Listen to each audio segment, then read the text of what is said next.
The recovery by the Nairanjana River. Finding the strength to walk toward the Bodhi tree. According to the tradition, after receiving Sujata's offering of milk rice, Siddhartha slowly began to regain his strength. 6 years of severe austerity had made his body extremely weak, almost to the point of collapse.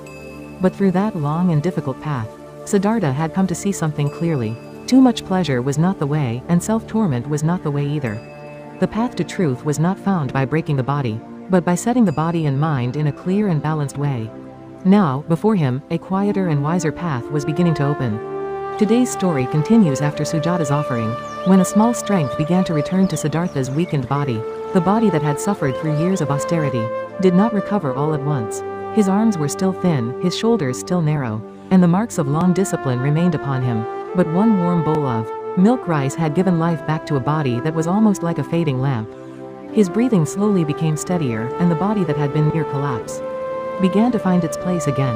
More than the body, however, his heart was changing. The truth that suffering cannot be ended by adding more. Suffering was no longer only a passing thought. It was becoming clear knowledge within him. According to the tradition, the 5 ascetics left him around this time.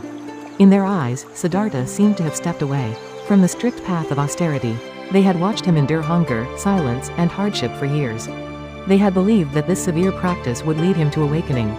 So when he accepted food and began to care for his body, they saw it as weakness. Their disappointment was real, and their departure was not a small moment. Those who had once sat with him in silence now moved away from him. But Siddhartha had not lost the path. He was beginning to see it more clearly. He did not accept food because he wanted to return to pleasure. He did not turn from austerity because he had become careless. He was letting go of an extreme. He had seen the palace and its pleasures. He had seen the deep meditations of his teachers. He had seen the long road of severe practice. Each path had taught him something, but none of them had yet brought him to the complete end of suffering. Now he was ready to walk beyond the extremes. Siddhartha went toward the Nairanjana River. The river flowed quietly beside the forest. The air near the water was gentle, and the silence of the trees rested over the bank. For a man who had pushed his body to the edge for 6 long years, the river was more than a landscape. It was like a clear mirror. It did not blame the past. It did not hold on to what had already passed. It simply flowed. There, by the river, Siddhartha washed his body and gathered his mind. The dust of the road, the dryness of the forest, and the heaviness of long austerity met the cool movement of the water. As the river touched him, something in his heart also became lighter. The old hardness began to settle. The stubborn belief that truth must be found only through pain began to loosen. He had endured deeply, but now he no longer needed to cling to endurance itself. The river kept flowing. Siddhartha looked back upon the roads he had walked. He had passed through the pleasures of the palace. He had learned from great teachers and entered deep states of meditation. He had practiced austerity until his body nearly broke. None of these experiences were useless. The palace had shown him the limit of comfort. The teachers had shown him the depth of stillness. The 6 years of austerity had shown him the limit of self-torment. Each road had become part of his wisdom, but none of them was the final answer. Now Siddhartha no longer looked outside himself in the same way. He was not searching for another teacher to give him the last word. He was not trying to force the answer from the body through hunger and pain. He was preparing to sit with the deepest question directly, in the quiet center of his own heart. Recovery was not only the return of physical strength, it was also the return of inner clarity. A body pushed too close to death cannot hold deep wisdom for long. A mind covered by weakness and pain cannot see freely. As Siddhartha's strength slowly returned, his mind also became steadier. He began to understand more deeply that practice was not the hatred of the body. It was not the worship of comfort either. True practice was to place the body and mind in the right condition, so that truth could be seen clearly.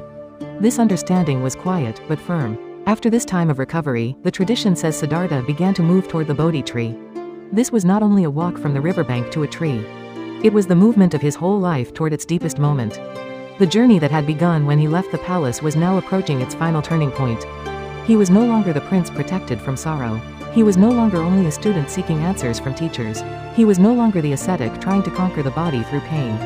He was becoming a seeker ready to face truth with a balanced, steady, and awakened heart.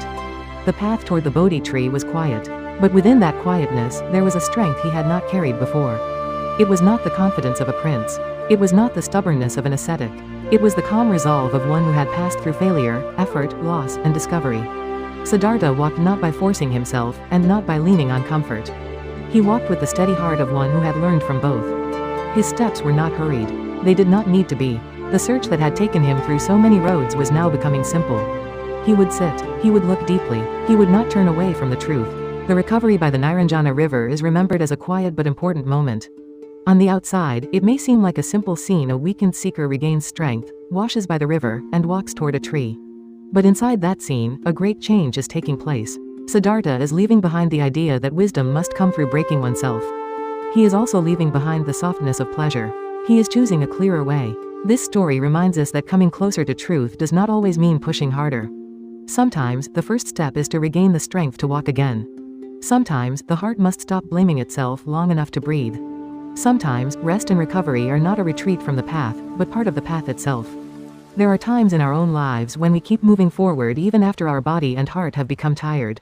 We may think that stopping means weakness, or that receiving help means failure. But the story of Siddhartha by the Nairanjana River tells us something gentler.